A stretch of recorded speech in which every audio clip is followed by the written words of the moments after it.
नमस्कार मंडळी. आज दुपारी जेवणामध्ये मस्त अशी चमचमीत झणझणीत बिडाच्या तव्यावरती अप्रतिम चवीची ओल्या काजूची भाजी केली होती. तर मंडळी, ही भाजी कशी करायची माहितीये का? अगदी सोपी, झटपट आणि कमी साहित्यात बरं का. काजूची भाजी माझ्या या पद्धतीने एकदा नक्कीच बनवून पहा. कोकण स्पेशल रानमेवा ओल्या काजूची भाजी रेसिपी तुमच्यासाठी मी शेअर केली आहे, तीही नक्की पहा. आज मी तुम्हाला एक दुसरी पद्धत दाखवत आहे भाजी बनवण्याची. त्यासाठी भरपूर अशी हिरवीगार कोथिंबीर घेतली आहे, 4 टोमॅटो घेतले आहेत, लसूण पाकळ्या घेतलेल्या आहेत 10 ते 12. या एवढ्याच साहित्यामध्ये मस्त अशी झणझणीत आणि चमचमीत आपल्याला भाजी करायची. टोमॅटो आणि लसूण कोथिंबीरचं मस्त असं वाटण करून घ्यायचं आहे. मिक्सर जार मध्ये कोथिंबीर घेतली, 10 ते 12 लसणाच्या पाकळ्या आणि कट करून 4 टोमॅटो घेतलेले आहेत. अशा फोडी करून घाला, म्हणजे लगेच बारीक होण्यासही मदत होते.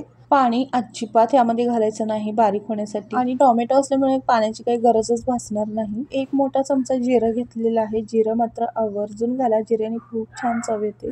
एक हिरवी मिरची मोडून घातली आहे. आता मिक्सरला पाणी न घालता मस्त असं बारीक वाटण करून घ्यायचं. बघू शकता मस्त असं बारीक वाटण करून घेतलेलं आहे. या एवढ्याच मसाल्यामध्ये काजूची भाजी अप्रतिम होते. प्रत्येकाची बनवण्याची पद्धत वेगळी असते आणि अनेक प्रकारे काजूची भाजी आपण बनवू शकतो. कोकणात कसं व्हेज नाही तर नॉनव्हेज मध्येही काजूचा वापर केला जातो. इथे मी बिड्याच्या तव्यामध्ये भाजी करत आहे. बिड्याच्या तव्यावर कोणत्याही भाजीची चव मस्तच होते. तेव्हा छान तापल्यानंतर मी इथे 2 ते 3 पळी तेल घातले. तेल तापल्यानंतर इथे जिरे घातलेले आहे. जिरे छान फुलल्यानंतर 2 मोठ्या साईजचे कांदे मी बारीक चिरलेले यामध्ये घातले. कांदा इथे 1 मिनिटभर तेलामध्ये परतून घ्यायचा. कांद्याचा पूर्णपणे कलर बदलेपर्यंत कांदा आपल्याला परतून घ्यायचा आहे. कांदा परततानाच इथे मी मीठ घालत आहे. चवीनुसार म्हणजेच अर्धा चमचा मीठ घातलेला आहे. मीठ घातल्यामुळे कांदाही लवकर परतला जातो. कांदा छान असा परतून झाला. आता टोमॅटोची प्युरी टाकायची आहे, म्हणजेच कोथिंबीर लसूण टोमॅटोची जी पेस्ट केली होती ती यामध्ये टाकायची आणि मस्त अशी 1 मिनिटभर तेल सुटेपर्यंत आपल्याला परतून घ्यायची आहे.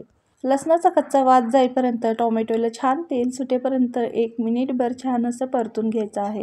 कसं आहे माहितीये का, कोणत्याही भाज्या असू देत वेगवेगळ्या पद्धतीने आपल्याला करता येतात. आता या काजूच्या भाजीचंच बघा ना, ओल्या काजूच्या भाजीची कितीतरी पद्धत आहेत बनवण्याच्या. त्यातील एक पद्धत मी तुम्हाला आधीही दाखवली आहे.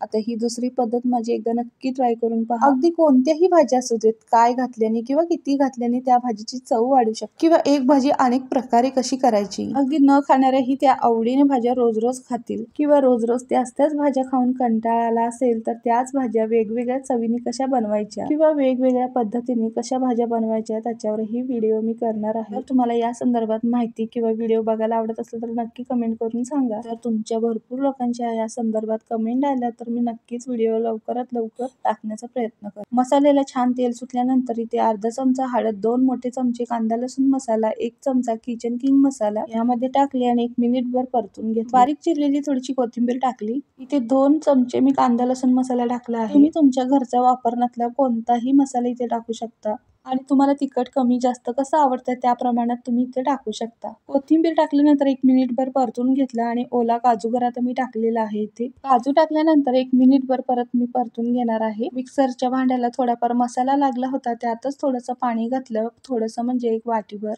आणि कसं आहे, काजू शिजायला काय जास्त वेळ नाही लागत. ओले काजू आहेत, 1 मिनिटभरात काजू छान शिजतात.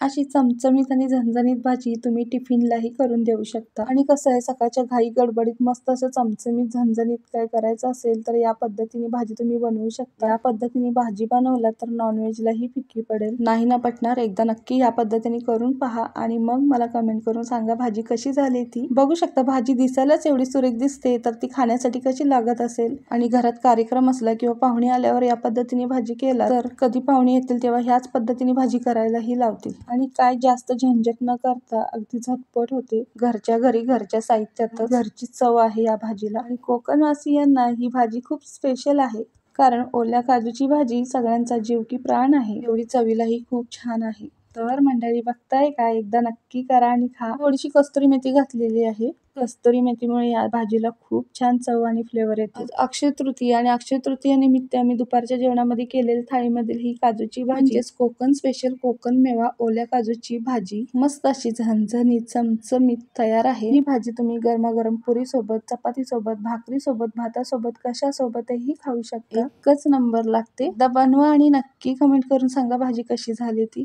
माझ्या सर्व रेसिपी मराठमोळी, पारंपरिक आणि घरच्या साहित्यात, घरच्या चवीमध्ये बनवलेल्या असतात. तर मंडळी, या रेसिपी तुम्ही पाहत असालच. तुम्ही कुठून पाहता किंवा कुठल्या शहरातून, कुठल्या गावातून पाहता हे नक्की मला कमेंट करून सांगा. मलाही खूप छान वाटेल ऐकायला की माझी रेसिपी कुठल्या गावातून, कुठल्या शहरातून पाहत आहात ते. लहान मोठ्यांचं प्रेम, थोड्या मोठ्यांचा आशीर्वाद, तुमच्या सर्वांचा पूर्णपणे महालक्ष्मी किचनला सपोर्ट हवाय. तर मंडळी, तुम्हाला ही रेसिपी आवडल्यास तुमच्या मित्रमंडळींना, परिवाराला शेअर करायला विसरू नका. रेसिपीला लाईक करा, सबस्क्राईब करा आणि रेसिपी आवडल्यास छान छान कमेंटही करा. बघू शकता, मस्त चमचमीत, झणझणीत ओल्या काजूची भाजी तयार आहे. या पद्धतीने भाजी एकदा नक्की करून पहा. कोकण स्पेशल, रानमेव्याच्या अशा बऱ्याच रेसिपी तुम्हाला मी अपलोड केलेल्या आहेत, त्याही नक्की पहा. चला तर मग बाय, धन्यवाद.